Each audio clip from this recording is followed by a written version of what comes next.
This is the third lecture of the 4 supplementary series of the lower GIT. So the focus is on esophagus, stomach, small intestine. We'll start first with an overview of the anatomical development, just the basics. So here, this is an embryo of a 4th week of age, fetal age, the primitive gut. So if you look here, you see the 3 divisions. So this is the foregut, midgut, and the hindgut. If we look here, so this is the primitive tube. So starting from here, where we will start with the esophagus. Of course, this whole thing is the tube, but our focus today is the esophagus. As we go downward, the stomach, which is a slight dilation. The dilation will increase as the fetus grow and during maturation. As we go downward, you can see here the primitive gut, how is the intestine is just a small loop going all the way to the large intestine, ending into the cloaca. Around here, the section where it is where it will become the duodenum, and here's the small intestine. You can see the primitive buds, which is the pancreatic bud over here, and the liver, and these will cause the rotation and etc., as we will speak about each organ by itself. If we come and look at the fetus, not the whole fetus, just the primitive gut as an abstract with the spaces around it. So this is here where it will become the peritoneal cavity, and this is here is where it will become the thorax.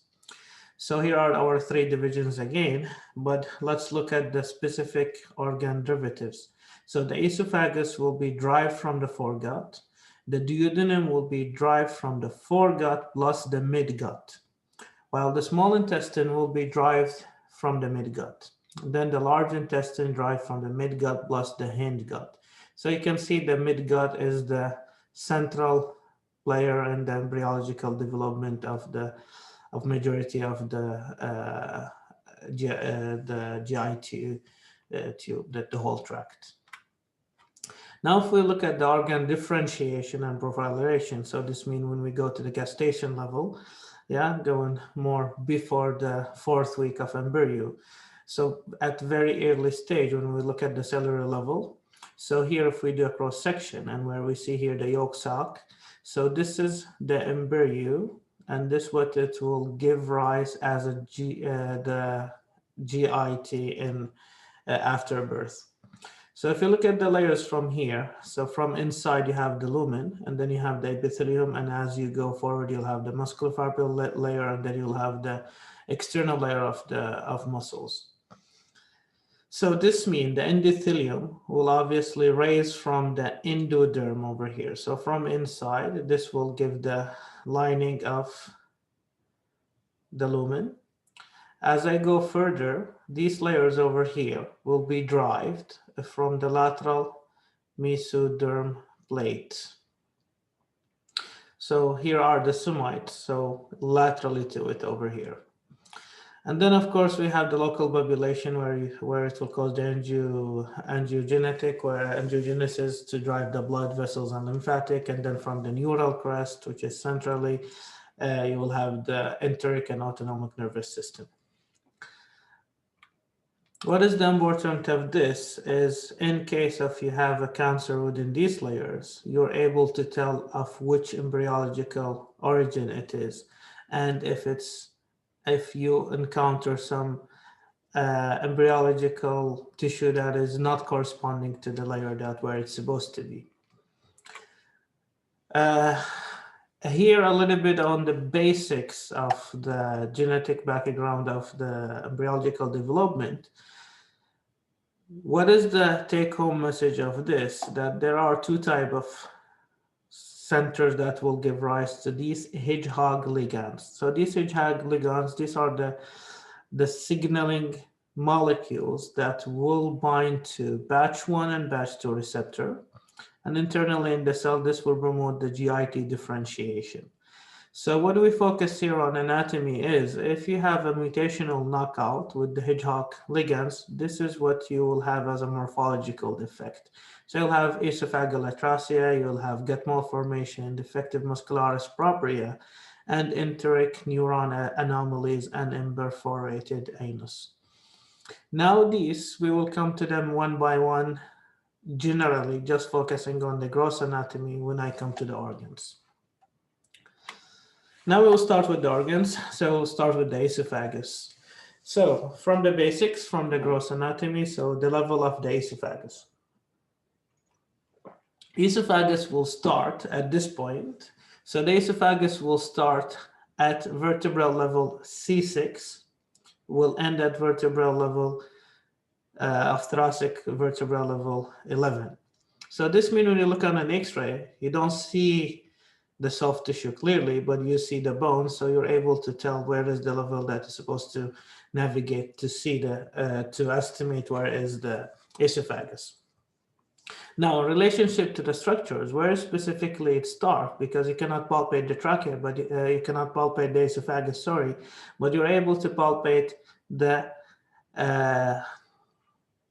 inferior border of the cricoid cartilage. So if you palpate here, this means that behind it you have the level where is the pharynx and starts the esophagus. As you go downward over here, you can see that from C6, yeah, to T4, this is where is the esophagus within the superior mediastinum.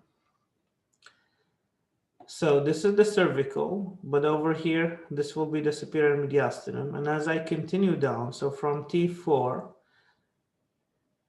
all the way to T10, this is the inferior mediastinal part. So from the cervical, we will have the thorax, and the thorax we have the superior mediastinal part, and then the inferior mediastinal part.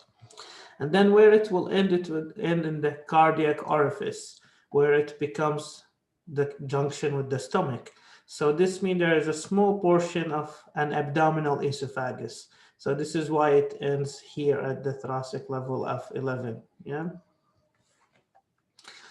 By basic definition, I forget to mention that the esophagus is basically a 25 centimeter muscular tube. Now, if we look more at the esophagus, so as I mentioned, we have the cervical part, which is in the neck, obviously. And then we have the thoracic part, which is in the thoracic cavity. And then we have the small portion in the abdomen, which is the abdominal portion. Now this means as the esophagus comes downward, now the transition between its beginning to the ending, and as it passes between other structures, there are construction points that you need to take note of. So the first one and the last one correspond to its course as from the beginning to the ending. So the first one is at C6, which is the upper esophageal sphincter. The last one is just before it ends, so before the junction, yeah, so it is where T10, so it is at the lower esophageal sphincter. It's really at the ending, it's just slightly before it. Midway, a little bit in within the first 1/3, and here is the second 2/3, yeah, not really midway, is the mid construction point, which is between the trachea anteriorly. So here's the trachea, and this is the carina. So this anteriorly is pushing on the esophagus. The left bronchi over here, behind it the aortic arch, and as it descends, this is the abdominal aorta. So between the aorta and the trachea over here, the esophagus is constructed, yeah, compressed by these two structures. Now again, this is another slide showing these constructions, but in more details and specifically corresponding radiological anatomy. So if, this basically, if you are not familiar with what you see here, this is a type of imaging where it is contrast imaging. So the patient swallow barium, and then the X-ray will show the whole lumen in this way as if it's contrast, so it's eliminated. And you can see here where is the aortic knob on this side. This is the construction, and you can see here this is the left main bronchus. Yeah. So as I mentioned, this is the trachea. So specifically, it's between the main left bronchi and the aortic knob, the aortic arch. The syntypy of the esophagus. So the esophagus is a tubular structure, so it's a tube. So this means the syntypy will be a bit complicated. So you need to be careful and examine it very well. So here you have two views. You have an anterior view, and this is posterior view. So this means from anteriorly, I will see some structures that are forming a syntypy anterior to the esophagus. I have structures that are forming syntypy posterior and also on the sides. So here, I already mentioned the trachea, and we mentioned the left bronchi that form a construction point. But don't forget, you have also right bronchi that's forming a syntypy, but not construction point. Now that the aortic arch forms a construction point, but then as I continue down, I'll have the descending aorta, specifically the thoracic part, is forming a syntypy. And here, if I flip it and look from posteriorly, specifically the aorta is not behind the esophagus. Yeah, it's kind of parallel to it, it's slightly on this side here, kind of bushing. If you see them as if the aorta bushing the esophagus and the esophagus pushing the aorta, they are not really bushing, they are crossing. So here you can see in the midline. So if you see here, specifically, this is the pharynx really in the midline. Then as I continue downward, I see the esophagus is slightly deviating to the left side and then becomes midline again.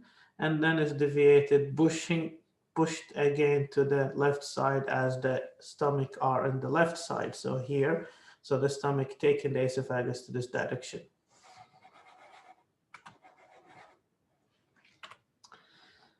And the abdominal aorta, the thoracic aorta goes back to the midline. So this is forming a crossing, but no construction point over here. The construction point is by the sphincter. Also, that is not seen here in the picture. The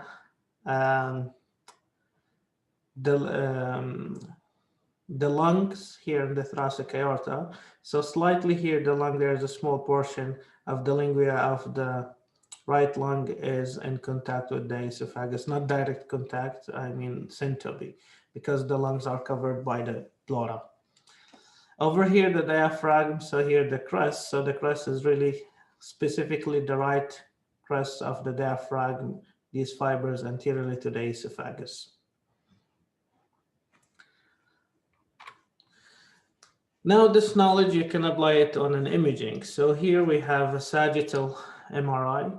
This is a CT, sagittal CT, and over here we have a frontal CT.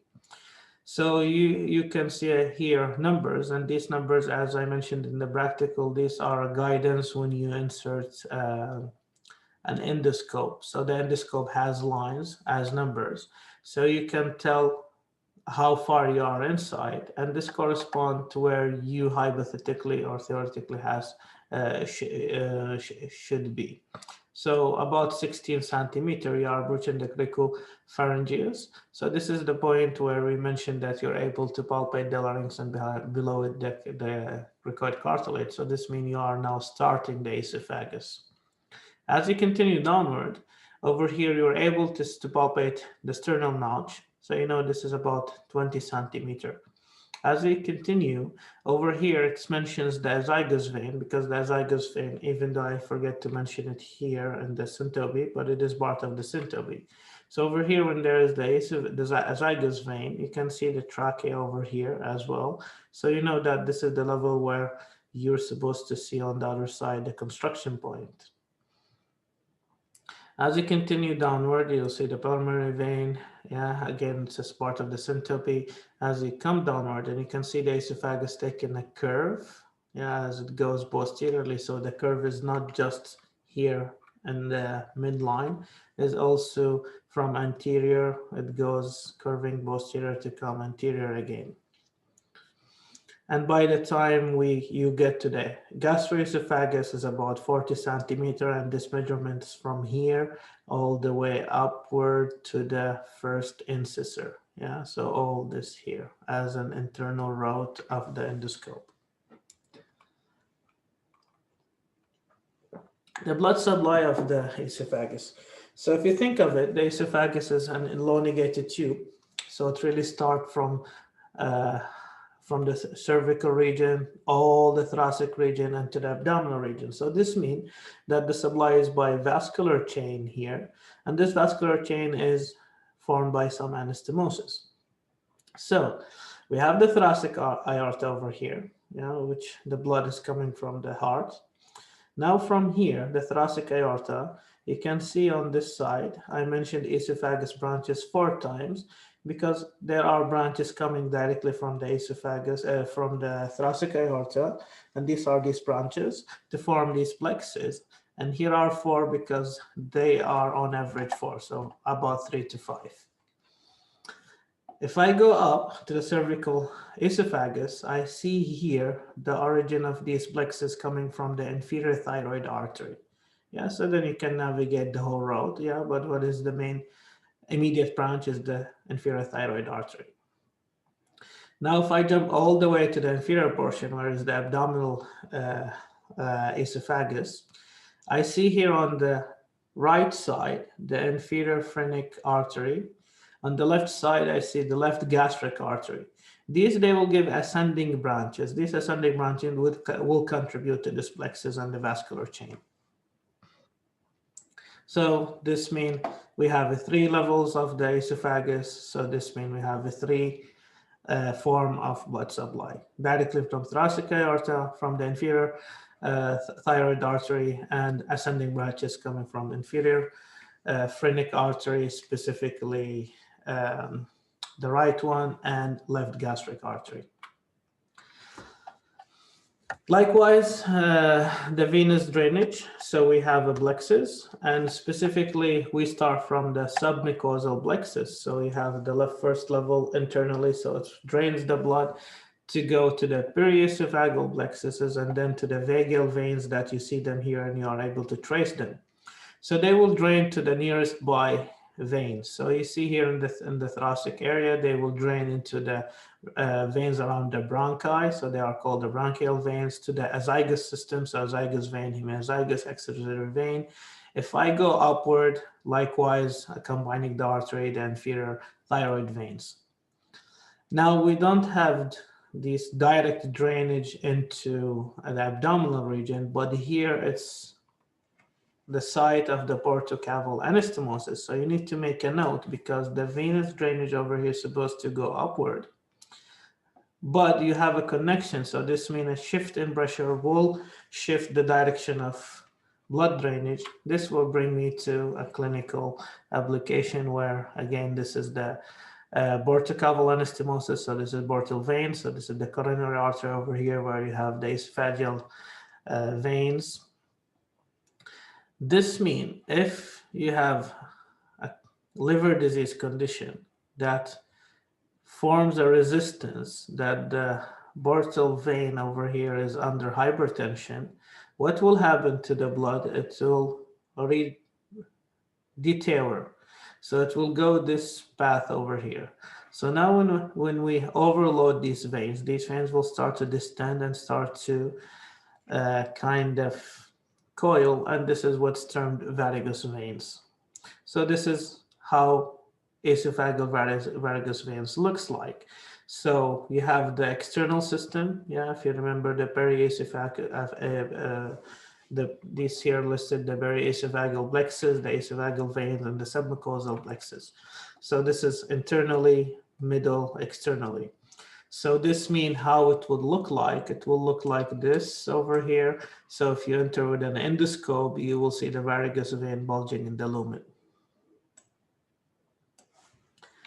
This condition as well can happen in the stomach, but now we're speaking about the esophagus, and it's more common in the esophagus, as the esophagus is more tubular structure. The stomach is more resilient and more resistant.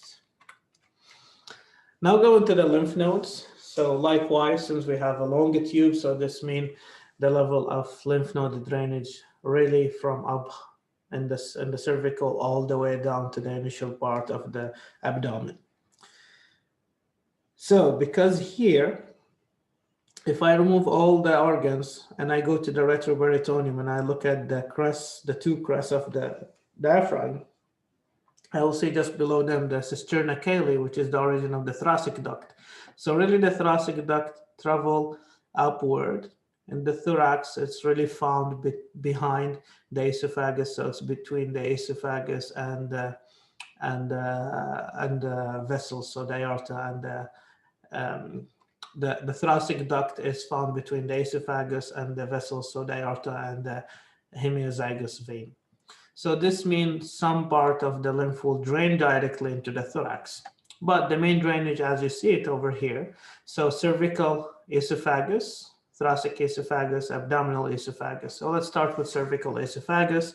So it will go either directly to the deep cervical veins, deep cervical lymph nodes, upward, or it will go first to the paratracheal, which is shown in here, then it will go end up in the deep cervical veins. So you have a direct route and you have a longer route. The thorax over here, they will go to drain into the posterior mediastinal lymph nodes. And if I continue downward, the abdominal esophagus will drain into the left gastric lymph nodes. Innervation of the GIT, so as we mentioned earlier, it's by the autonomic nervous system. So this means you have sympathetic and parasympathetic. Sympathetic is the flight and fight mode. Parasympathetic is when you're relaxed. So this means, logically speaking, if you are in a relaxed and calm state, you're able to eat, digest, etc. So this means the parasympathetic, when it increases digestive activity, generally speaking.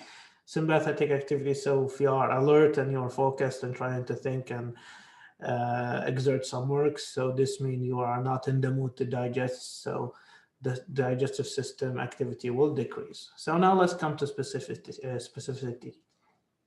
So this means autonomic nervous system innervates the GIT in a form of a plexus, and these plexus you will learn eventually in the neuroanatomy that they come from sympathetic chain and some parasympathetic nerve, and here in the GIT parasympathetic, the main player is the vagus nerve. So you'll have ganglia, so you'll have a synapse, so presynaptic and postsynaptic. This will speak about it in neuroanatomy. At the moment, focus on the direct innervation as a nerve routes.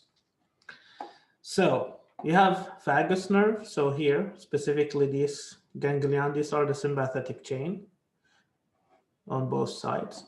This nerve that is descending, and also it has two ganglia. These are the superior cervical ganglia, but as I go downward, there is no ganglia. This is the vagus nerve on one side, vagus nerve on the second side. Now you will start to learn from the topography that the vagus nerve on the left side is slightly different, not slightly, totally differ in its course than the left vagus nerve. So here, left vagus nerve, right vagus nerve will come to give recurrent laryngeal nerve recurring around the subclavian artery. So it's a bit higher. Now on the left side, the vagus will come to give the recurrent around the aortic arch. So it goes lower. Now this means if you look at the vagus nerve here, as it continues, it goes to continue in the thorax to become behind the esophagus, so it gives rise to the posterior vagal trunk. Why so? That's because of the abdominal rotation that I will show you in a few coming slides. Vagus nerve on the left side will give rise to the anterior vagal trunk. Now here, anterior vagal trunk, posterior vagal trunk will give rise to these parasympathetic fibers that will join with the sympathetic fibers, forming the esophageal plexus.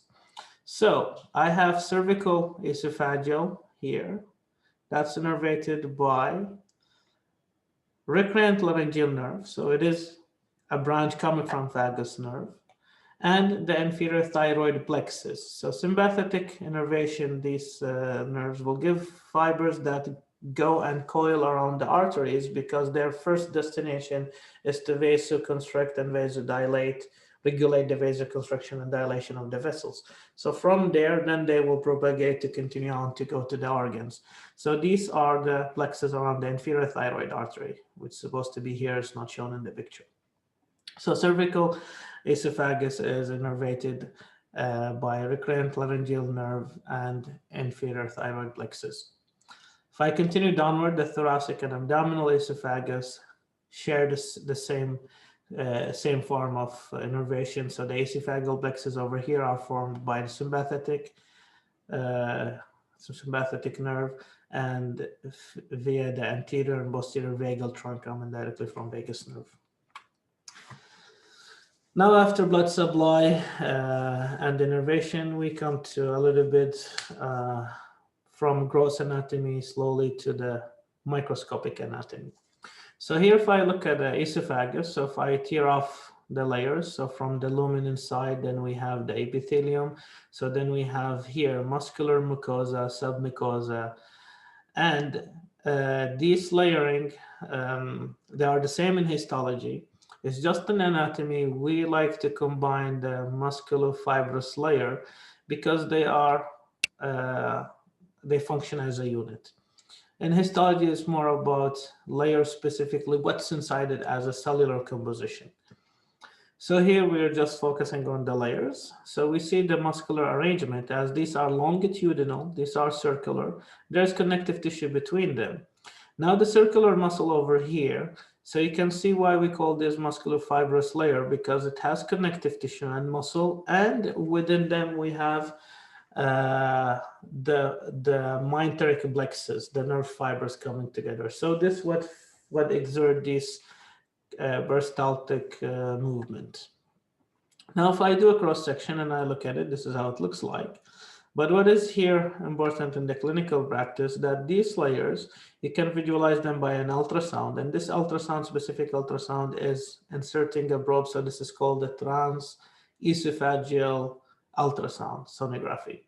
So this is the probe inside the esophagus. So this is part of the machine, of the tools, not part of the layers. And now here you can see these layers that correspond to here, this scheme.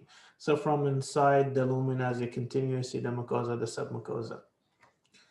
And this is how, when the esophagus is relaxed, yeah, so this collapsed the lumen, so you can see it wavy. But when you insert a tool and inflate it, it will be nicely circular.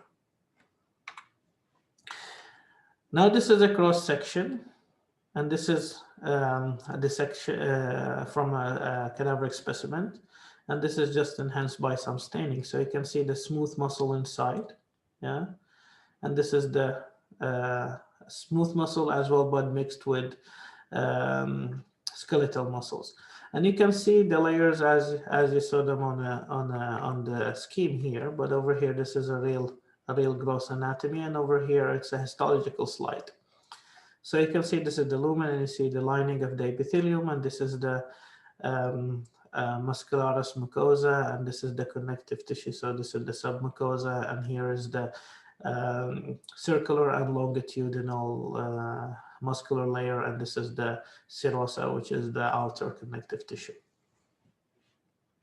And don't forget that what you don't see here in the naked eye, but you see it on the microscope, is these esophageal glands that produce mucin and also lysozymes. So this is the type of the cells that produces lysozymes. So this form as a replicant and protective layer.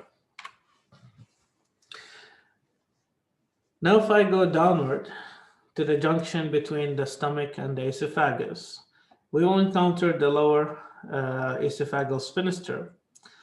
I skipped the upper esophageal sphincter because both of them, the general concept is the same. It's just the lower is more important because the upper the sphincter function more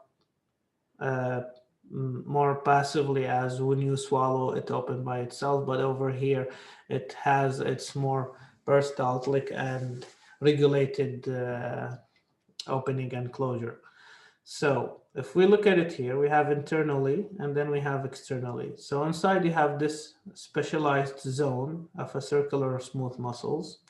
And these are innervated by enteric, intramural plexus, and the neurotransmitter, the nitric oxide.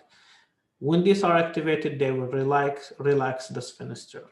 Now, externally, we have this sphincter. This is the, it's provided by the lateral crest, yeah? So only lateral crest of the diaphragm. This contracts when the intra-abdominal pressure increase, and this what functions. So internally, it functions to relax it, to open it. Externally, function to prevent regurgitation, as it will close it. So whatever entered into the stomach, it will be prevented of backflow into the esophagus. Now a bit details over here. If you see here, this is the cardia of the stomach. So corresponding to it, it's up in the thorax, yeah, on the side of the esophagus, we have angle of His. And this angle forms a mechanical strength of this area. And if you look at the arrangement, how it looks like, yeah, this is why it's called the collar. So if you have a collar around the neck and you have the muscles projecting, so it just really look like a collar. So this is called collar of Helivetus. Also it's called circle of collar of Willis as well. Internally inside, we see a Z line. This line is formed by the sudden transition of the form of the squamous epithelium in the esophagus, and then you'll have a different lining of cells in the stomach. So this Z line really forms the internal border between the esophagus and the stomach. From outside, the border is this collar. Now on this edge over here, we have a phrenoesophageal ligament that strengthens this area and really hold this area in its position. Now, if we have a defect in this arrangement, weakening of the closure of this sphincter, what will happen? The content of the stomach will regurgitate into the esophagus because the improper closure did not prevent the gastric fluid to go to be contained in the stomach. So as the stomach contracts, there will be regurgitation into the esophagus. So this is basically the definition of the gastroesophageal reflex. So the gastric acids here will reflex into the esophagus due to the poor closure of the lower epigastric sphincter. Now the esophagus, the internal environment is normally it's a pH of 7, so it's a neutral.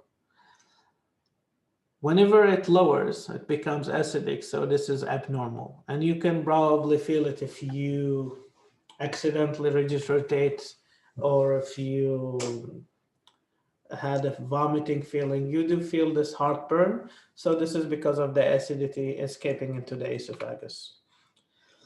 Another complication when you have a defect in this sphincter, and we mentioned it in the practical, but here I will elaborate on more details, theoretically speaking. So if I have a defect in this sphincter, so this means the sphincter is not closing properly.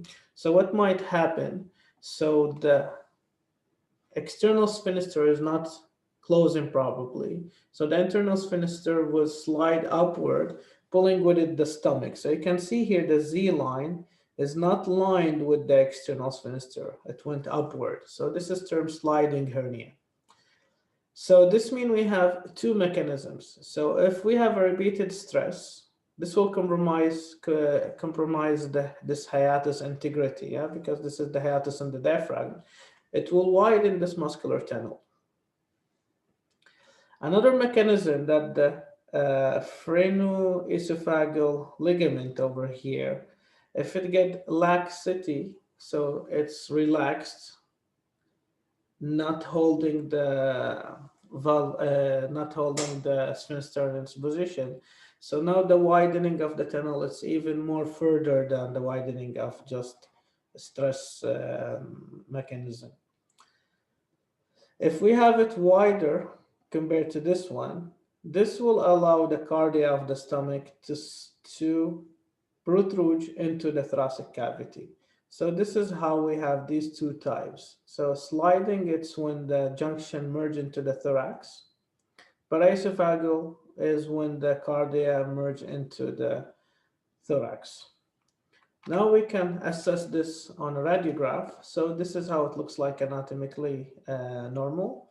So this is the esophagus after swallowing the barium. So the barium will go downward to the stomach, and as it will go by gravity over here, it's in the body of the stomach.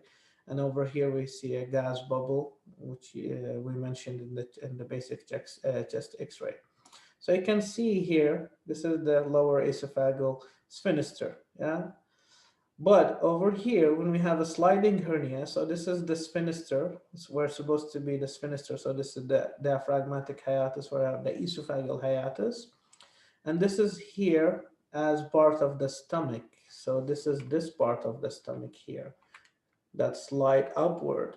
And this A ring and B ring represent the internal sphincter. So this the actual internal sphincter, not anymore aligned with the external sphincter. So this is a typical appearance of a sliding hernia. Over here, this is where it's the esophageal hiatus. But look at the stomach. It really does not have a proper cardia because the cardia herniated around the esophagus. So you can see the paraesophageal hernia, and you can see how intensely the barium is entrapped into the hernia. It's very dark.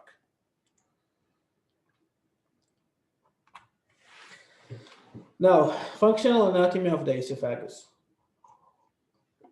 Basically, the esophagus is a tube connecting the oral cavity, not the oral cavity directly, indirectly, so the pharynx, all the way to the stomach, so it's conveying food. So this means its function as swallowing. Deglutition is the medical terminology for swallowing. And this will happen in phases. So the first phase is the upper esophageal sphincter will relax, and it's better to understand it with the pharynx. So go back to the lecture on the pharynx. So because of the connection between the pharynx and the esophagus, so you will revise it. After it's open, the bolus will enter, and then peristaltic movement will take place as a wave, and this wave contraction is fast in the esophagus, so it's about 8 to 20 seconds only.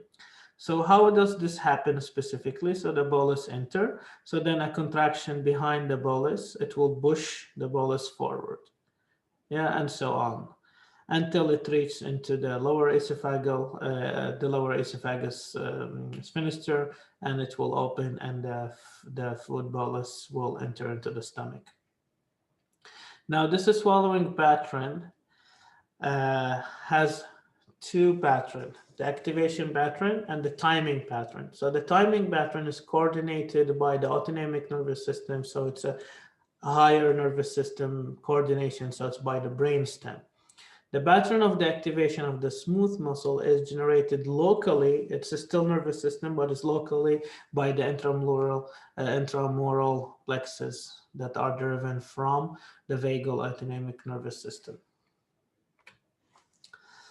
So this means if we have the motility of the esophagus and propagating the food bolus into the stomach, so what happens if this system is dysfunctional?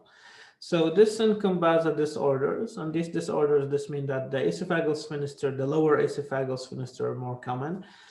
That is dysfunctional. It could be congenital. It could be a loss of muscular contractibility, so neurogenic kind of lesion. So we have here definitions of group of diseases, and this does not mean one disease is isolated of the other one. So dysphagia is a symptom, not an actual disease, where achalasia is a disease. You'll learn all these in details in pathology. So what is the definition of achalasia? Is it the degeneration of the mesenteric plexus? So the esophagus will lose this peristaltic movement. So this means the sphincter will fail to relax. Dysphagia is the dilation of the esophagus. So there's a retention of food. So when there's a retention of food in the esophagus, this will cause regurgitation upward. And the regurgitation, when it goes upward, it's against the gravity, so it's not strong enough as when you're vomiting. And even in vomiting, there will be some of the materials will drop back in the trachea, and this dropping back into the trachea, into the upper airways, is termed aspiration. And aspiration can cause complication because these materials, they have gastric juice and fluids that are acidic for the environment. So this will be what might cause pneumonia, plus the other complication of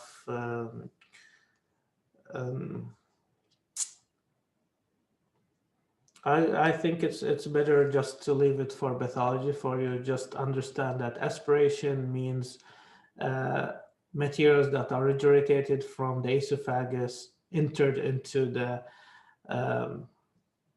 airway. Diffuse esophageal spasm, from its name, muscular spasm. So you know this is a stemmonous segmental contraction of the whole esophagus. Scleroderma is a classical pathological disorder of the connective tissue. An atrophied muscle will be replaced by fibrous tissue.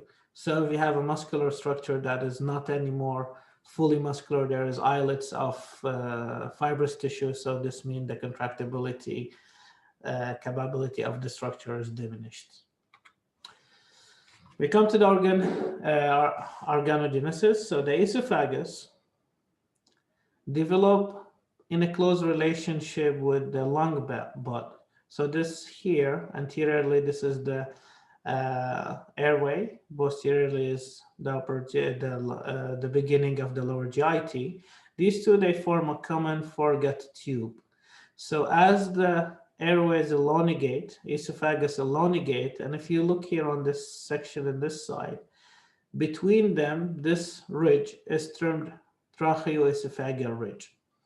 Now, by time, this will come meet together and split, yeah, to form these two, as you see it here under C, the trachea fully by itself and esophagus by itself. Now over here, it's a milestone week by week and some just highlight of what happened to the esophagus. So mucosa will become ciliated by week 10. Mucosa will be stratified, squamous epithelium by month 5. Mesenteric plexus will start to have activity at a little bit before week 10. What is important for you to understand that the esophagus is capable of peristaltic peristalsis movement in the first trimester. So this means the fetal will have a periodic swallowing, and this can be seen under microscope. So you will see the fetus under the ultrasound, sorry, not microscope. You'll see the fetus under the ultrasound as if the fetus is yawning, but the fetus actually not yawning, is swallowing fluid. And this fluid is about 500 milliliter per day during the third trimester. The maturation of the esophagus finister takes place at week 32. Now, what happens if this developmental steps fails, specifically the tracheoesophageal ridge fails to split? This will cause what we term esophageal atrasia.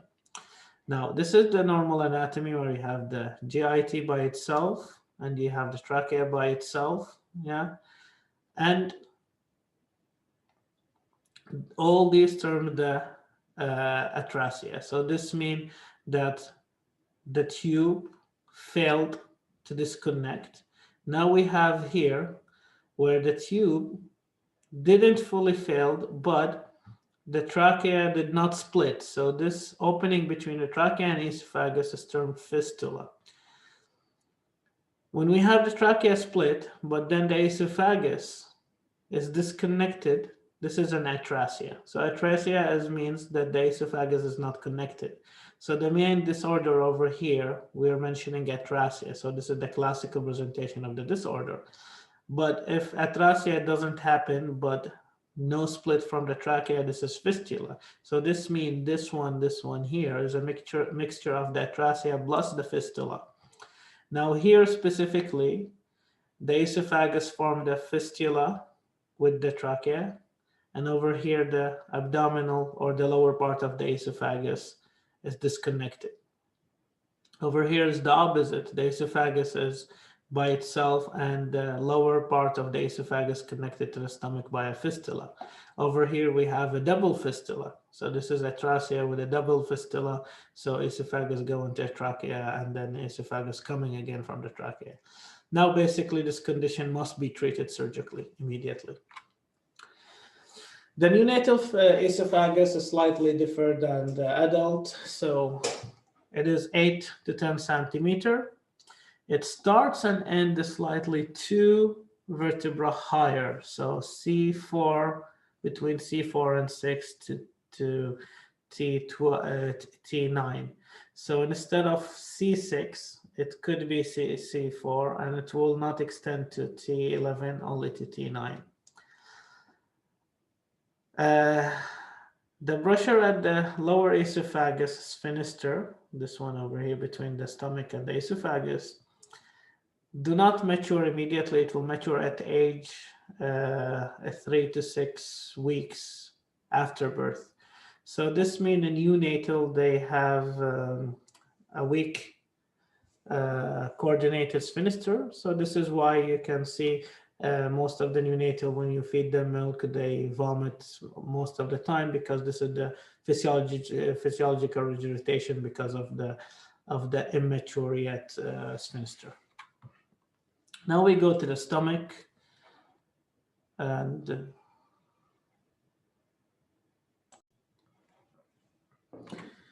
so in the same format, we will start with the stomach. So first, where is the location of the stomach? So if this is the midline over here, and these are the vertebrae, you can see here, this is the midline. So this means the stomach is on the left side. So it starts in midline, whereas the esophageal, the gastroesophageal junction. And then it ends where is the Gastrodiudemia Junction. So this is the pylori over here.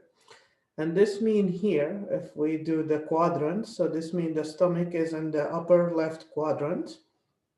And if we go to the 9th division, where we have, here's the umbilicus, and here's the epigastrium, and then here's the left chondrium. So the stomach is located under the 7th costal cartilage. The level where starts the actual stomach is T11. So here where it starts, so this bulge upward, not where the stomach starts. So this is where the stomach is located, and this is where stomach starts. So it starts at the lower level, but this is part of the stomach. The apex goes upward until the 7th costal cartilage here. So this means it goes upward to the 6th. As I go downward, likewise, it goes all the way down and then comes upward to the level between L1 and L2. So if I look at it here, it looks like a J shape, and specifically when it's empty, because when it's expanded, it will expand downward. So first the stomach goes downwards and then curves forward and goes to the right to go to the left side of the abdomen. Now here specifically, where does it start? And as we mentioned, where the esophagus ends is the beginning of the stomach. So this is basically our repetition to see the internal Z line and to see the color of Helvetius. So this is the scheme again over here. Now if we go all the way down, here's where is the pyloric region. So here's the pyloric sphincter. So these are the two sphincters that are regulating the passage entrance of the bolus into the stomach and then the exit. So externally is where is the pylorus, and internally is the pyloric sphincter. The part of the diaphragm of the stomach. So from the 6th rib over here, where if I take a transfer plane, I will encounter here the fundus. And then if this is the esophagus, so this is the junction. So here, this is the beginning of the stomach. I have the cardiac notch. Over here, this is the pylorus where it is above L2. So this means here between the beginning and ending, I have two curvatures, the greater curvature and the lesser curvature. Remember, when there is a label that says greater curvature, it doesn't mean just this curvature. It's the whole curvature from the cardiac notch all the way to the pylorus. Lesser curvature from the esophageal, the gastroesophageal junction, all the way to the pylorus. Now, in the lesser curvature, I have here the incisor angle. So this means if I draw a line at the incisor angle, here it will demarcate the body that extend all, this is the body. And if I draw a line from the cardiac notch parallel to the plane of the sixth rib, in this direction, I will have the fundus. So this is the fundus, and the tip over here is the apex. Is not widely used, but when somebody mentioned the apex of the stomach, they just mean the highest point of the fundus. So this is the fundus, this is the body, and this is the pyloric antrum. And this mean here, this is the musculature forming this area over here, and this correspond to the motility of the stomach. Over here, when the stomach is empty, you can see the greater curvature. It's a convex, but over here becomes concave. When it's full, it will distend, and this concave part will slightly disappear. And then we have the pyloric canal that connects between the pyloric antrum to the pylorus, where we have this finister inside. Now, the fixation of the stomach. So the stomach is fixed in its position by these ligaments. These ligaments, the gastric phrenic ligament between the stomach, so on the fundus, to the phrenic, which is the diaphragm. And then if I go downward on the greater curvature, on the lateral aspect, this is the gastrosplenic ligament. If I go all the way to the opposite side, between the liver and the duodenum, we have the Gastrodiudemia Ligament, the Hepatodiadenia Ligament. So it's not holding directly the stomach, but it's holding the duodenum, which is connected to the stomach. Now, around the lesser curvature, we have the lesser omentum. Around the greater curvature, we have the greater omentum. And over here, it's an abstract that shows you all these attachments. And here next to the stomach, we have the bare area where there is nothing attached to it. The tomography, so looking at the stomach from the anterior, this means this is the posterior syntope. So now we see here, this is the abdominal esophagus, which is behind these fibers, the decussating fibers of the right crest. So this is the beginning of the stomach. So this means the stomach is under the left hemidiaphragm. Hemidiaphragm means half of the diaphragm. And over here we have the spleen. And this means on this side, I see the abdominal aorta, pancreas is behind the stomach. And then below the pyloric region, the pyloric canal, we have the superior mesenteric artery and vein. Now, don't forget that there are vessels also passing behind the stomach. So this is the splenic artery. And over here, this in green, demarcate the site of the origin of the mesentery of the transverse colon, so the mesocolon. Now, if I look at the syntope, so I'm looking at the stomach from the back. So this means the anterior syntope, what's in front of the stomach. So we have here the left lobe of the liver, and over here is the spleen. And this means this whole area over here is covered by the diaphragm. Inferiorly here, we have the transverse colon. Now here anterior to the abdomen, where we have the posterior rectus sheath. And this is important here because this site here, it's clinically an accessible site where you can insert what we call as a gastrostomy. So here's a patient, this is the midline. So here's where it's supposed to be the linea alba. So you can see here where you are on the left side of the umbilicus here, the umbilicus region. Here's the epigastrium. So you can see here the excesses in the right inferior half of the gastric region anteriorly. And this is how it looks like. You go through the abdominal wall, and with the guidance of the endoscope, you see it inside. The blood supply. So you already heard of the celiac trunk and its branches and the lecture of the mesenteries. Now here we will focus on more details. So the stomach is very resistant to ischemia. And why is that? Because it has high sites of anastomosis. So if we look here by number 1, the first one here, this is the cardiac orifice. So this is the anastomosis between the esophageal arteries and the left gastric artery, so this one here, and the short gastric artery and posterior gastric artery. And I put posterior gastric artery in brackets because it's a variant, but it's a common variant.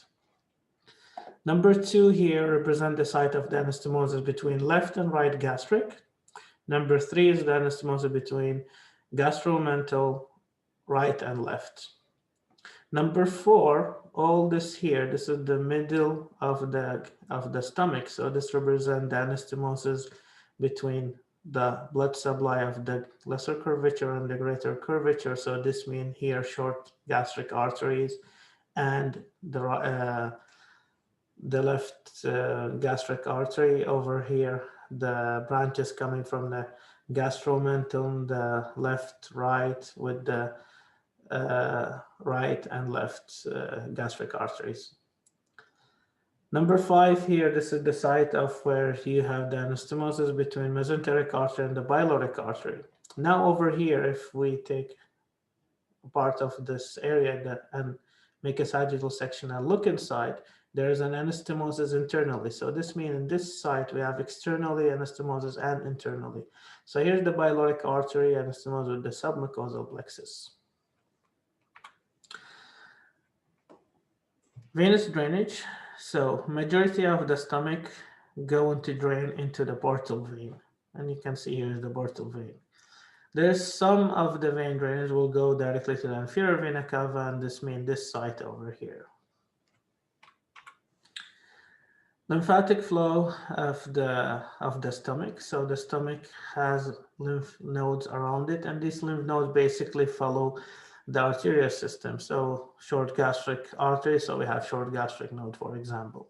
And this here diagram shows you the intensive lymphatic drainage.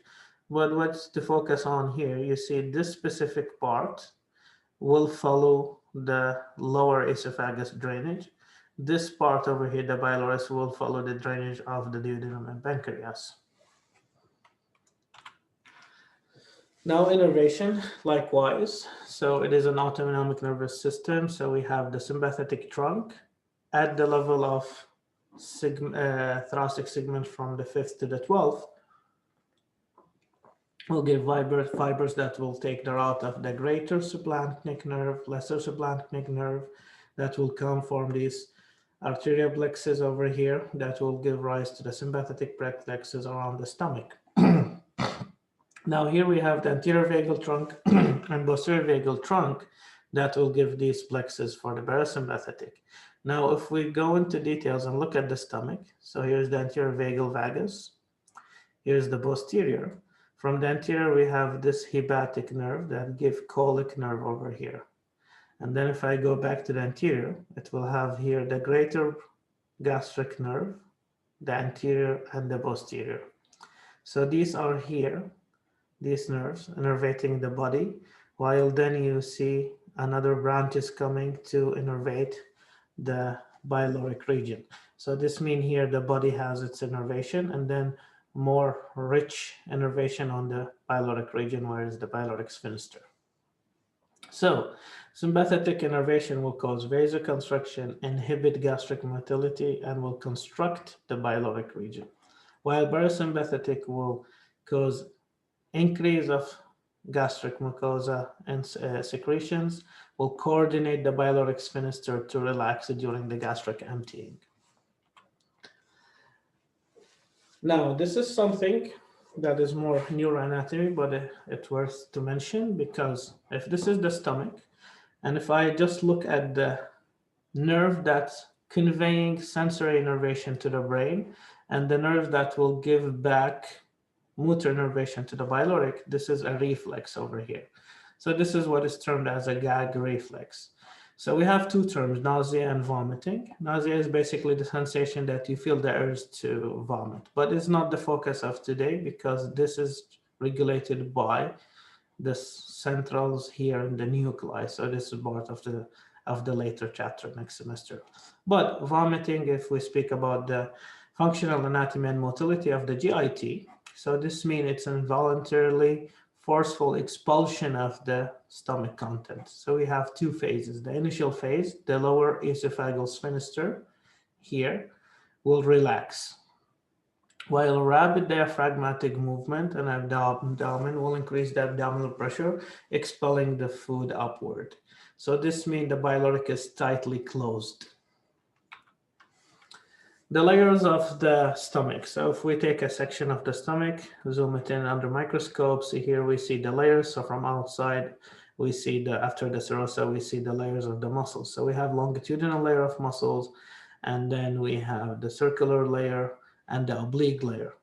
After that, we have connective tissue. This is the fibrous layer where it's have the plexus here over here that supply the submucosa into the mucosa. So this is the muscular layer, this one, all of it here, submucosa and mucosa.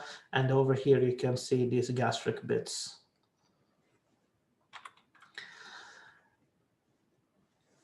Now let's focus on the function of the stomach. So first main function, stomach is a temporary storage. So this means it has a capacity, and in adult, this is the capacity approximately 1,000 to 1,500 milliliter. The transient time of solid food in adult takes about 3 to 4 hours. Now, what is the difference between when it's empty and it's full? Look at the excess here. So the greater curvature as it comes, it has this convex, and then over here, it's slightly concave. The concavity part will disappear when it's extended because when the stomach is full, it started to extend downward and anterior superior becomes ventrally a little bit. Yeah, how this happens? So two phases. The receptive relaxation, this is when the esophagus swallowing increases the tone of the proximal tone of the muscles here in the stomach. Then the stomach starts to distend. So this distension causes the greater curvature to go downward and anteriorly. The second main function of the stomach is digestion. Digestion is divided into chemical digestion and mechanical digestion. So chemical digestion is more of a topic for biochemistry and physiology, but what you need to know is that the gastric juice is composed of enzymes and hydrochloric acid. So it is about 200 to 100 milliliter. pH is 1.5 to 2, so it means it's acidic. Mechanical digestion, which is more of the functional anatomy, so this means this peristaltic movement, you'll have contraction about 3 times per minute. When you come back now to so we have two axis of digestion. So we have chemical digestion and mechanical digestion. So let's examine the chemical digestion. So this means we have chemical secretions. So if we zoom in and we take out one gastric bit, we will see here the lining of the cells, and these are actually glands. So these are how the cells look like. This is a matter of histology, but what is the focus here? What are produced inside this unit? So deeper inside here, we have G cell that secretes hormones. So this hormone will control the gut motility and will control the glandular secretion of all these other glands. If I go upward over here, I will see the chief cell that will secrete pepsinogen and gastric lipids. So these are digestive enzymes that will digest proteins, and this will inhibit the fat digestion because lipids are digested in the intestine. Parietal cell will secrete hydrochloric acid, so they are the cells that control the pH. And also another thing that they secrete is the intrinsic factor. So this means this intrinsic factor play a role in the absorption of vitamin B12. Going upward here, we have mucous neck cells. And if I go more upward, we have the service mucous cells.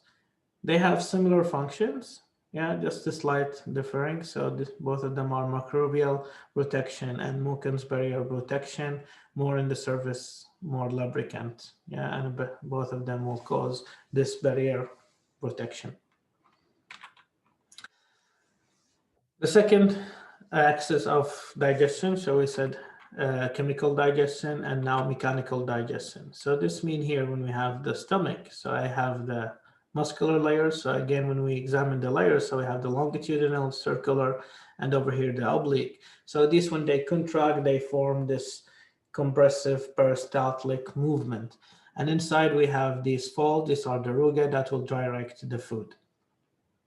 So this means here how this mechanics really happens. So this will occur as the food breaks down and as well pushes the food. So food are inside the chyme.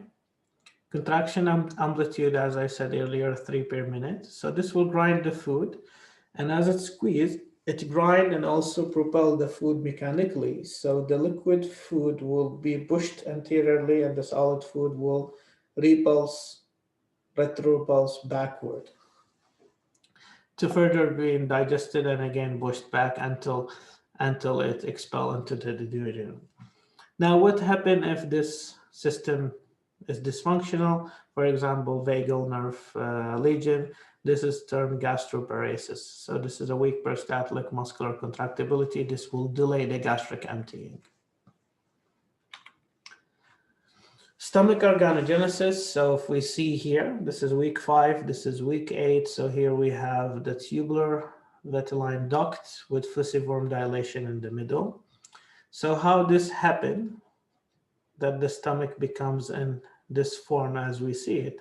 So rotations will start. So here, this rotation going 90-degree clockwise, again 90-degree clockwise, and at the meantime, the greater curvature, which is not yet greater curvature at the moment, is the dorsal border. It will grow more actively than the frontal border. So this dorsal border will elongate more, and as it rotates, it will come here to become the greater curvature, as you see it. So this is here ventral, this is dorsal. So dorsal becomes greater curvature at the end, ventral becomes lesser curvature at the end. And because of this is why the stomach is displaced into the left. Yeah, because here the difference is non-synchronized growth rate between the dorsal and ventral, greater curvature and lesser curvature. With this rotation, it brings with it vagus, and this way. The one that is on the left side becomes anterior, the one on the right side becomes posterior. And likewise, this rotation and then displacement into the left, this will form the omental bursa behind it. Now some congenital anomalies. So this example here, the infantile hypertrophic pyloric stenosis. So what happens specifically, speaking gross anatomy, so there's an overgrowth of the fibers in the pyloric region. So if we look at stomach here in this area, there's an overgrowth. This will cause a stenosis. So if we look on an ultrasound here, and you will see here is the stomach and here's the pyloric region. Yeah, so here's the duodenum. And if we give the patient liquid, you will see it passing from the stomach to the pyloric region. So what happens if there is an overgrowth in these muscles? It will cause obstruction. And you can see here how thick the pyloric region, how thick is the muscles. So this means we will see the duodenal bulb. And here's the stomach, and then this is the stenosis obstruction between them. This will cause projectile vomiting, yeah, because the food cannot pass by. Neonatal stomach compared to adult stomach. So at once of birth, still the stomach exhibit the characteristic of fetal stomach. What happens specifically? The initiation of the ventilation, coughing and swallowing reflex. This will cause ingestion of air and fluid that will distend the stomach 4 to 5-fold.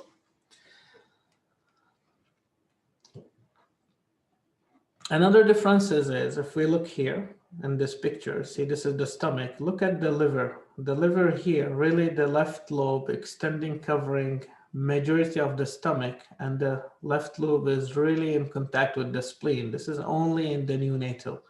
By age, you can see that the liver is way far from the stomach, from the spleen, sorry. The capacity, it starts as 30 to 50 milliliter, and rapidly it will increase. So within 2 weeks, 70 milliliter, within 4 weeks, 100 milliliter. The peristaltic coordination is not yet mature. So this is why there is a delay of the gastric transient emptying, and this caused this physiological constipation in a neonatal. As well, the gastric secretion is low, specifically the first 10 days of postnatal period. So this means the infant will have a high pH. High pH, it means is alkaline, so it's basic. By 12 hours, it will decrease, specifically after the first feed, and then it will become more acidic. Now we go to the small intestine, the first part of the small intestine, the duodenum. So the duodenum here, so if we look at the trajectory on the abdomen here, so this means it is under L1 level, above L3 level, and it is on the right side, and it's like an elongated C shape. So the beginning of it, it's parasagittal, so next to the midline on the right side, while the end of it goes to the opposite side, to the left, past the midline. It is about 25 centimeter. The proximal part of it, it's 2.5 centimeter, and this is intraperitoneal, while the rest of it, the 22.5 centimeter, is a retroperitoneum, and this is why the duodenum is termed as a secondary retroperitoneum organ. The secondary peritoneum organ, sorry. So if we look at it, how specifically it curves, so it has a gentle curve into an anterior posterior direction, and this is why anterior posterior, because it starts peritoneum and then goes into the retroperitoneum. So the beginning, the first portion goes to the left, and then the second portion goes descending downward, the third goes to the right, and then the last one ascend to the right. So if we look at it in more detail, so this means the duodenum starts specifically at the Gastrodiudemia Junction. So this means externally is the pylorus, internally is the pyloric sphincter. Where does it end? Is here after we see the duodenojejunal flexure. This is the duodenojejunal junction. Again, here you see the level, so it is between L1 and L3. And here, if we divide the portion, so this means the first part, which is the superior part, it starts from the pylorus to where is the superior duodenal flexure. Between the superior duodenal flexure and the inferior duodenal flexure is the descending part. Between the inferior duodenal flexure and just left to the aorta, this is the inferior part. And then from here to the duodenal flexure is the ascending part. Now, the first part is 5 centimeter, second part is 8 centimeter, 10 centimeter, the last one is 2.5 centimeter. The superior part will take a superior posterior lateral direction. The descending part takes an inferior gentle curve that makes it a convex to the right. Then the transfer part, which is the inferior part, the name of it, goes medially and slightly superior in this area over here, where then the ascending part will go superiorly and lateral. Now, this is how it looks like under an X-ray. If we give the patient perium, and take an X-ray. So you can see here the pyloric canal, and this termed in radiological terms duodenal cap over here. This represents the first part of the duodenum, and here as you go downward, and why here it's a bit clouded, this is what is the breakup by the circular fold of the duodenum. So this is the first part, descending part, the inferior part, and here comes the last part, which is the ascending part. Now the fixation of the duodenum, so it's a C elongated shape. So this means I have two suspensory ligament, yeah, but they're not true suspensory ligament. This is just simplification. First one, yes, it is suspensory ligament of Treitz. This ligament attaches here, where is the distal end. So this is at the just slightly before the ending of the duodenum. So at the duodenogenial flexure. So this is where it's hanging here upward. This is what caused this flexure. So this ligament connect into the right crest of the aortic hiatus on the diaphragm. This ligament actually contains muscles inside it as well. On the other end, just slightly after the starting of the duodenum, we have the Hepatodiadenia Ligament that contains the bile duct, common hepatic artery, and the portal vein. And behind it, it's the opening that we call it the epiploic foramen that will take you into the omental bursa. Over here between the duodenum and the colon, so we have the gastrocolic omentum. This is the transverse colon attachment side. This is mesentery over here. Now, if we look here just before the hepatodiadenia ligament, the upper part of the duodenum, superiorly here, this is the site where the lesser omental attached. This site over here inferiorly where the greater omentum attach.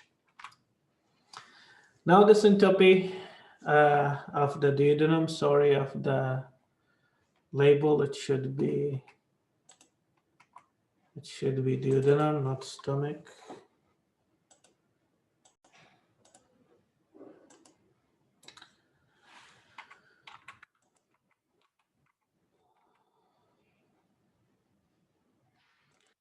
So this is the anterior syncope of the duodenum. So if we look here, so this means this is the duodenum. So we're looking at what is anteriorly to it forming an impression. So here we have this is the liver. If I go downward, this is the large intestine, the colon, and here we have the superior mesenteric artery and vein. And here, this part, this is the second part of the duodenum, so this is the descending part, so we have the head of the pancreas. Now, if I look at it from the posteriorly, so what is behind it? So we have the kidneys on both sides, and don't forget as well, you have the ureter, so these on both sides. So this means in the middle, so what's lying behind the duodenum, specifically which part, the transfer part, which is the inferior part, the abdominal aorta, inferior vena cava. If I go upward, what is lying behind it is where is the content of the hepatoduodenal ligament, so the bile duct, and this behind the upper part, the portal vein, and the common hepatic artery. Blood supply of the duodenum. So here's the scheme. This means here in red, these are anterior, and purple, these are the posterior. Again, here, this represents the pyloric that we already mentioned with the stomach.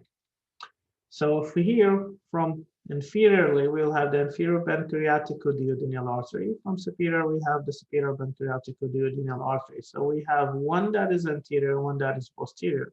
So anterior and posterior superior pancreaticoduodenal artery, and then inferiorly likewise we have anterior and posterior inferior pancreaticoduodenal arteries, and then they form anastomosis, and this is how is the blood supply of the duodenum.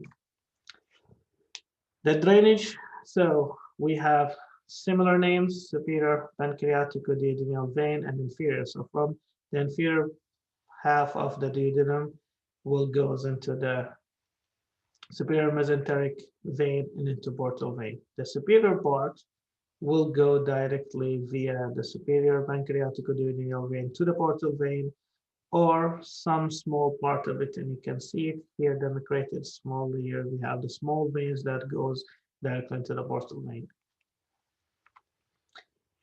Lymphatic drainage. So divide the duodenum into two halves. So the lower half will drain to the inferior pancreaticoduodenal lymph nodes. Superior part of it will go to the superior pancreaticoduodenal ligament. Now these two groups will drain into these lymph nodes that are along this plane here around the pancreas, and the major vessels here, and their name correspond to the artery. So here we have common hepatic lymph node, hepatodiadenial lymph node, suprapyloric lymph node, infrapyloric lymph node, celiac lymph node, etc. And here this is the superior mesenteric lymph nodes. Innervation, so again, autonomic nervous system, so I have sympathetic, parasympathetic. So via the greater and lesser sublymphatic nerve will convey the sympathetic, from vagus nerve will convey the parasympathetic, that will go to celiac ganglia and superior mesenteric ganglia, and all these plexes will contribute to innervate the duodenum. So sympathetic will cause vasoconstriction and will inhibit the duodenal musculature, while parasympathetic will increase the secretomotor, so meaning the secretions of the mucosa, and also coordinate the musculature of the duodenum. Now, if we go to internal structure, so if we do across sagittal section and look at the lumen side, we will see the circular folds. We will see here the muscular layers that's kind of similar in the GIT. What's inside here that is an important, this papilla. So this is the major papilla, and sometimes we do have a minor papilla. So major papilla is the opening of the bile duct and the pancreatic duct. Minor papilla is where you have the accessory ducts from the pancreas.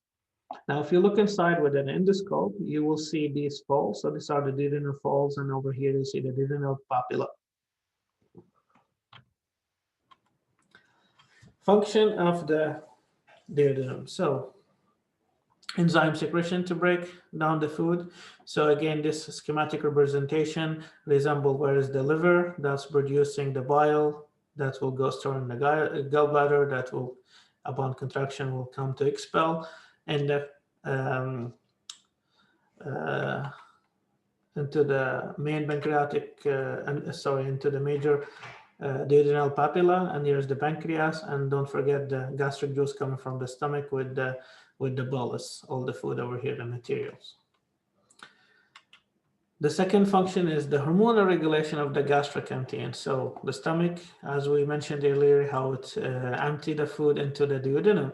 Now the food that the bolus is inside the duodenum, there is a feedback loop. So this secretion, these are the neurohormonal secretions. So you have secretin and you have cholecystine. These will give feedback to the stomach to empty again. Yeah, this is more of physiology. Just know the function as a functional anatomy of the duodenum.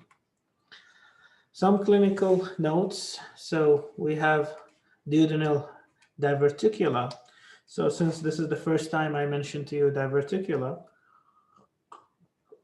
we have to define what is the diverticulum. So the diverticulum, it's an outbouching of a hollow structure. Now there's two types. There's the congenital, which usually contains the duodenal wall layers growing with this pouch. So this is a true outbouching. The acquired is more of a protrusion, so it's kind of a herniating, but it's still small, so they are the same as pouch. But here, the cause is a muscular and submucosal going through a muscular defect in these layers. Now, where's the typical location of a duodenal diverticulum? It's mainly on the wall of the descending part of the duodenum. So this means it will come in a close approximation to the major duodenal papilla. So you can see here an endoscope. So this is the duodenum. So this is diverticulum over here. Yeah. So this means in this side, if you twist the endoscope, you are supposed to encounter the major papilla, and it's over here. Yeah. This is how it looks like schematically. So this is the lumen inside, and you can see the pouching outside. So this is the verticulum. The duodenal organogenesis. So again, it's a rotation that is formed by the loop directed into the right. So we have the original right limb will loop to the direction of the right. Yeah, so you can see it going to the right. This will bring it to go adjacent to the posterior wall. So you can see here stepwise, and here on a cross section how it is looping around. So this brings the duodenum closer to the posterior wall. So this is the 5th week, intermediate, this is the 8th week. Congenital defect, so again, atrasia can happen to the duodenum. So it's an absent or complete closure. So it's not exactly the same as esophagus, where I showed you that it's totally disconnected. Over here, it's more of a portion of the lumen of the duodenum.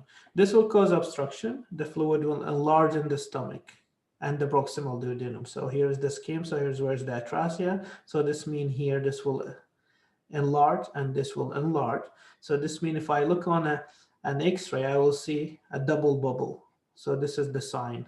So the double bubble indicate this atrasia. So you can see this is the gastric gas here enlarged, and here's the duodenal, and an ultrasound, the same thing, you see the 2 bubbles.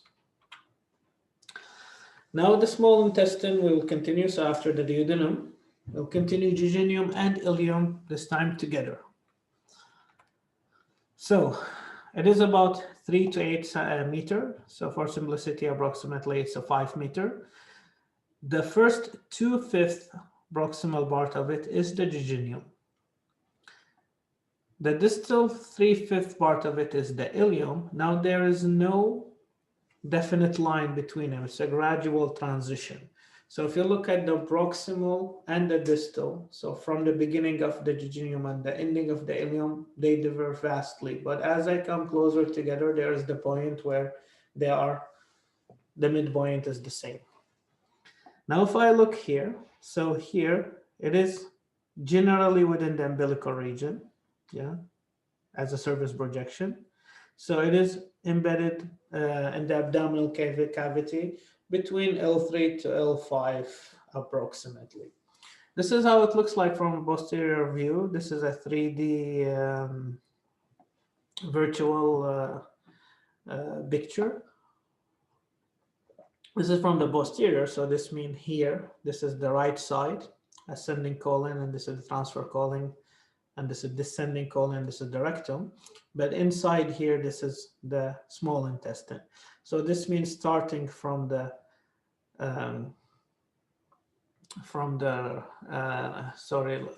left side is the, this is posterior view. Yeah, so starting from here as I come to the cecum, this is the cecum over here. So this means starting from here, which is not visible, yeah, as the jejunum, and as I go into this direction is the ileum, where we'll have the ileocecal junction. Now let's examine the jejunum by itself. So this is the starting of the jejunum. So if this is the jejunum coming from the retroperitoneum, the point where it starts to come back to the peritoneum is the beginning of the jejunum. So you can see here, these are the duodenal fold, and these are the recess. So this is the beginning of the jejunum. It starts from here, and as I told you, gradually will become the ileum. So external diameter is 4 centimeter, internal diameter 3 centimeter, and this differs than the ileum. You'll see that the ileum is a bit thinner. Now what is important is in a supine position. So patient laying down in the bed, where is the jejunum? It will occupy the upper left infracolic. So upper left here, infracolic compartment in this corner over here. It will extend downward to the umbilical region. The first 2 loops will occupy a recess that is between the transfer colon and the kidney. Now when we go to the ileum, so you can see here the ileum, I will mention where it ends, because the starting is a transition, gradual transition coming from the jejunum. The ending is in the duodenogenial, this is again a typo, I will correct it. So sorry for the typo. So this is the ileocecal junction. So this is the ileum as it enters into the cecum. So if we zoom in, we see here the valve, and this was mentioned in the other lecture of the large intestine. Now, as I mentioned that the diameter is slightly smaller than the jejunum, as you see here, the jejunum. So the ileum, the external diameter is 3 centimeter, internal diameter is 2.5 centimeter. Now in the supine position, it will lay under the hypogastric region and iliac right fossa, so here. The terminal ileum is a term designated to the last 30 centimeter of the ileum. This lies in the pelvis, and the terminal ileum will ascend over the right psoas major. So if I remove the organs, I will see behind it the psoas major. And what is more important is the right iliac vessels, and you can see them here in the scheme.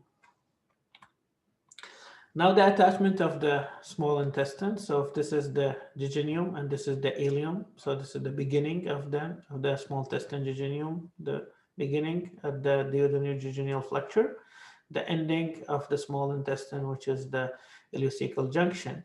You can see all this is mesentery. So the mesentery here, this is the proximal attachment site, and this is the distal attachment site. All this line here of mesentery is called the root of mesentery. Now let's examine the differences, and this is why we mentioned them together, because we need to know the differences between jejunum and ileum. If I open the tube and look at the intestine inside, I will see these folds. These are the circular folds. You can see in the jejunum, it's highly folded. The ileum does have it, but it's smoother and less prominent. So this means when you give the patient barium and you do an X-ray, you will see the spaces between these folds that looks like if they are convenient valves. It's not a valve, it just looks like valve. This is why the radiological term convenient. So you can see all these here where you have this line, these are the circular fold. All this is duodenum. So you can see this is the duodenum here, up to here. So all this here is the jejunum. Yeah, you can see all the jejunum, and then you can see slightly that comes to the point where you do have circular fold, but they become less, and then you can see that this is the area, the overlapping area, and over here all this is ileum. Yeah. Now if we go and do a cross section at the proximal jejunum and cross section in the distal ileum, what I will see the differences. Look at the mesentery, and the proximal ileum is way thicker than the mesentery and the distal ileum. The vessel inside, here it's split way earlier, so I see 2 vessels forming the vasa recta, while in the distal ileum, the split happened after they enter into the muscular layer. So the split within the layers of the intestine. Proximal jejunum, the split is before.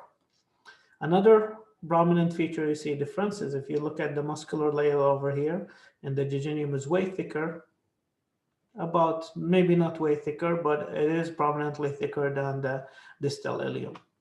Another difference here, if we look at the lumen and look at the lumen over here, you can see these evagination. These are the circular folds in Latin blicca. So these are the blicca circularis. What else we see a difference? Look at these Peyer's patch. These are glands that are found in the distal ileum, not in the proximal jejunum. Another difference is if we take a piece of a mesentery and we clean the fat and look inside the vessels, we will see here the arcade of the jejunum is really prominent arcade, while in the ileum there are multiple arcades, the small ones.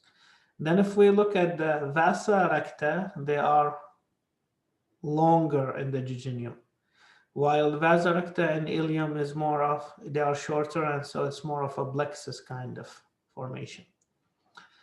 Also the fat is more present in the mesentery of the ileum, while the jejunum less fatty. Now if we do a cast and we wash out the tissue, this is how it looks like, the vasculature. So this means the jejunum is heavily vasculated compared to the ileum and the periphery. But then if you go internally inside, you see the center and the ileum is more of a network, while over here you see prominent arcade. Blood supply. So the small intestine is heavily blood supplied, and all of them, they will drown. So already we mentioned this arrangement of the vasa recta and the arcade. So eventually in the blood supply, this means that from the aorta will go through the superior mesenteric artery to give this blood supply, while the vein is the opposite, coming from this vascular network of the vasa recta and the arcades to drain into the superior mesenteric vein, eventually into the portal vein, not the inferior vena cava, yeah, into the portal vein, because they are bringing nutrient and fluid into the liver. Now the lymphatic system and the intestine focus more, because here it is more specialized, not just lymphatic drainage. Here there is additional functions. So transport of dietary fats, and also it regulates the tissue fluid hemostasis. This in addition to the immune surveillance function. So this is here the small intestine. These are the lymph nodes. So this is the classical lymphatic drainage that we were speaking about, name of lymph nodes and where they drain into which nearby lymph node, the sentinel lymph node. So here is the superior mesenteric lymph node. But if I come into the mesenteries, and I come, sorry, not the mesenteries, if I come to the actual wall of the intestine, and I make a section under the microscope, we will see here these structures. So this is the villi. So this is one villus, single, villi is plural. So we see here inside, these are the lymphatic and vessels. And this here represents how the lipid molecule are absorbed. But look at these details over here. So we have a rich vascular system and the lymphatic system. So this means here we have a two network of lymphatic system that give this function that we spoke about. We have the lacteal form villi, this one here that traveling within the submucosa. We have the coarse plexus that's traveling within the muscular layer, the external muscularis externa layer. So you have the submucosal lymphatic drainage and you have the muscularis externa drainage. So you have these two systems. So from here, the villus, this will drain into these two. Now, when we come to the innervation, again, sympathetic and parasympathetic, but we have here slight difference. So what is the same is that you have segments coming from the thoracic sympathetic via greater and lesser splenic. You have vagus nerve coming to the ganglia here, specifically the superior mesenteric ganglia. Now, sympathetic will do vasoconstriction, will inhibit the intestinal musculature. Likewise, the additional function here, the immunomodulation. This will influence what we term as the mucosal associated lymph node, and this part of it over here. Yeah, we'll leave these details to the histology department and your histology classes in general. Parasympathetic, it will coordinate the intestinal musculature and will cause increase in secretion. Now, the layers of the GIT, here we will focus more on two specialized structures. We already mentioned the villi, so the intestinal villi, here we'll speak about it in more detail, and the circular folds. So if this is a portion of the intestine, if I open the intestine and wrap it, this is how it looks like. Really inside, if you open it and you feel it with your hand, it's more like a rug.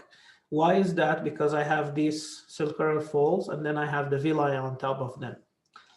Now, what is the function of these? These, they will increase the surface area. So both of them, both structures, the intestinal villi and the circular folds will increase the surface area.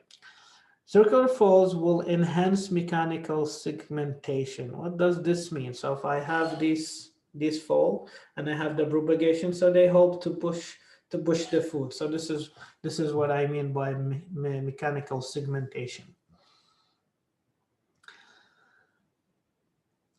Intestinal villi, their definition is basically they are a vascular projection. So if you want to give it a nice gross anatomy definition, this is what is it. It's a highly vascular projection. So if we go back to the circular folds, these folds, we have large folds and their depth is about 8 millimeter, and in between them we have smaller ones. Now the purpose of knowing the measurement, 8 millimeter, it's not something to memorize. It's just basically to give you a perception that if it's an 8 millimeter, that means something you can see with the naked eye. So you will see it like a fur. They will begin to appear 2.5 centimeter after pylorus. This means the first portion of the duodenum does not have these circular folds. But slowly as I proceed in the duodenum, I will start to see these folds. These folds will occur all the way until then they will diminish in size, and gradually when you come to the terminal ileum, again the terminal ileum, we mean the last portion of the ileum before the ileocecal junction, so the last 30 centimeter, they will completely disappear at that point. So this means the differences between the duodenum, between the jejunum, and the ileum. This is an additional difference that we didn't mention earlier, but now you add it and you will add it into the differences. So this means the distal jejunum and proximal jejunum have relatively large and more dense circular folds. What about the intestinal villi? So this is the density. So again, it's not a number to memorize. It's just that show you that they are dense enough that you can see them as a rug. So about 10 to 40 per millimeter square. And their height is between 0.5 millimeter to 1 millimeter. So again, this is something you can see with the naked eye. They are broader ridges, more numerous in the duodenum and proximal jejunum, and gradually will decrease as you go to the distal jejunum and ileum. They will become more like finger-like projections. So they are more thinner, smaller.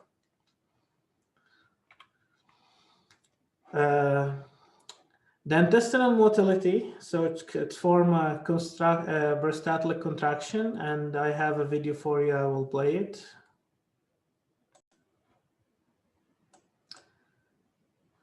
So this is an endoscopic view of the abdominal cavity, and you see this is in yellow the mesentery, and this is in pink, this is the small intestine.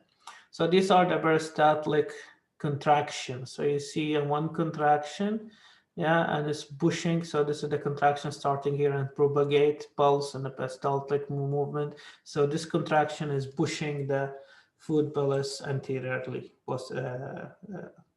distally. So again, if it was too quick, play again the video. Here's the link and see how the peristaltic movement taking place. Now the function. So the main function of the small intestine is basically the digestion, and the second main function is absorption. So digestion. So the transient time of this semi-liquefied ingested material is about average 4 hours, so 2 to 6 hours. The internal environment of the small intestine, it's a bit between weak acid and weak alkaline, so between 6 and 7.4.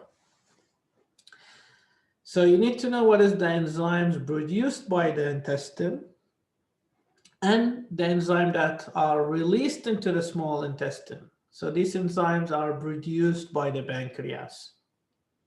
So they are into the duodenum via the pancreatic duct. Of course, there are these enzymes and gastric juice coming from the stomach, but they are not released into the intestine. They are released into the stomach, and then they will come with the food, with the bolus into the intestine.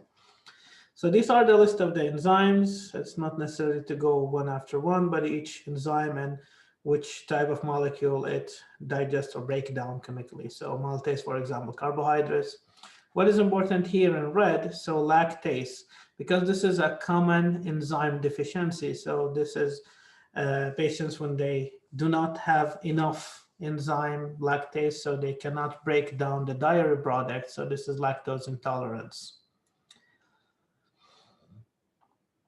A key point over here that some form of carbohydrates will not be digested in the small intestine. They will pass undigested to go to the large intestine that will be further digested by the intestinal bacteria.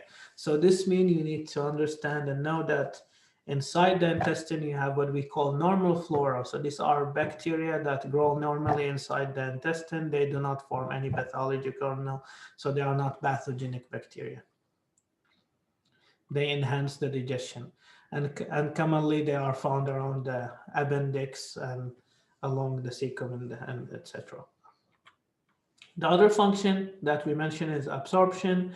So majority of the nutrient will be absorbed in the jejunum. There is a few exceptions. Iron will be absorbed in the duodenum. Folate, which is vitamin B9, in the duodenum plus jejunum. B12 in the terminal ileum. Bile salts in the terminal ileum. So these are the exceptions, but the rest are majority of them in the jejunum.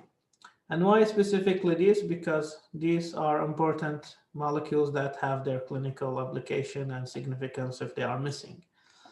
Now, there are two means of absorption. Water solubles and lipid solubles molecule, they differ in the way that they are being absorbed. So this is a matter of physics. You already know this. So if you have water, water can shift from one side of membrane to the next side of the membrane by simple osmosis. So this is the pressure gradient between two areas based on water and what's the content in ions. So this is by osmosis.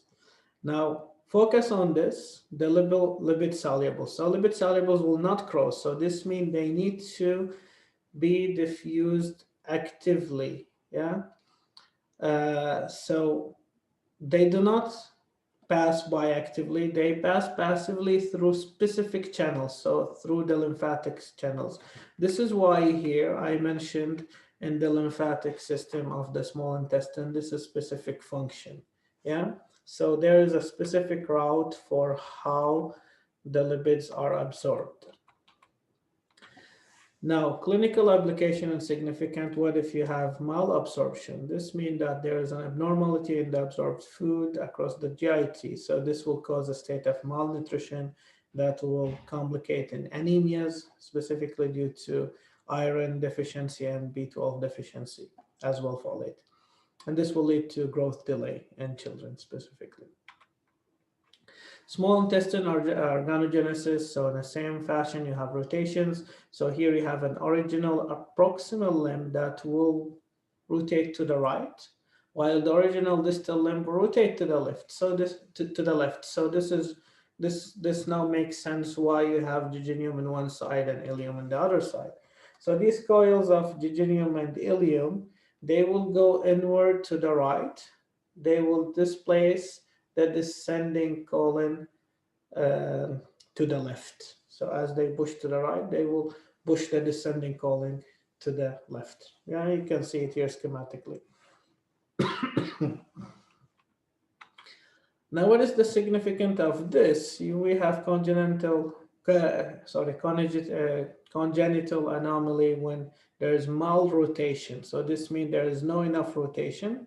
So this is how normally it looks like. And this is when it's not rotated correctly. So it is loose. So this can cause complication as after birth.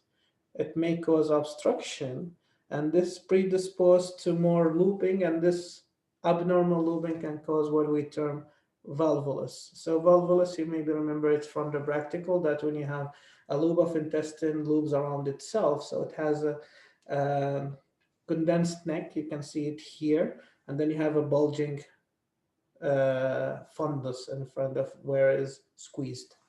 So this is dangerous because block blood supply and can cause this area to die. So this is necrosis and term gangrene.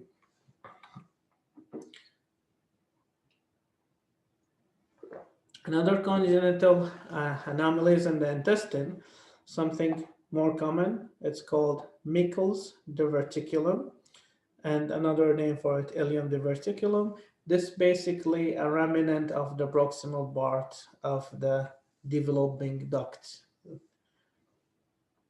It will project in the anti-mesenteric border of the terminal ileum, and is commonly located 50 to 100 centimeter from the ileocecal junction. I don't have it here in the picture, but here you can see this is a relatively small diverticulum.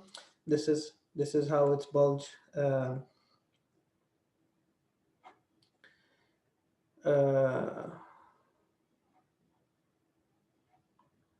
This is how it's bulging over here. And you can see that sometimes it do extend to the umbilical area, and this can cause congenital hernia. In adults patient, this can be 2 to 5 centimeters. Now you might wonder how congenital defect is in adults, because this disorder can remain asymptomatic for so long. So this is why a patient, an adult age, still have it and they don't know about it. Usually is asymptomatic, as I said, but this is an example of when it's symptomatic. When you have an area of torsion here, so this diverticulum is torted, so this area, the distal part, dies by gangrene. The difference between neonatal small intestine and adult. So in neonates, the intestine, if you take it as a mass, it looks like an oval shape, and the horizontal line demonstrate the greater diameter. So this is why you see babies, their tummy are extended sidewise. So this is an oval shape, and this is the greater diameter. In adult is the opposite. It's an oval shape where the greater diameter is vertical. The small intestine in the neonatal is compressing inferiorly on the urinary bladder. The length of it, it's different. So it's a smaller, it's 300 to 350 centimeter long. Likewise, the diameter when it's empty, 1 to 1.5 centimeter. There are few to no circular folds. They have not developed fully yet. There's way less fat in the mesenteries of a neonatal intestine.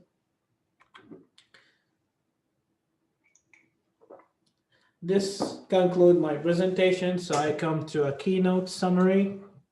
So what we covered is an overview of the anatomical development of the primitive gut, the topographical position of each GIT organ that I spoke about today.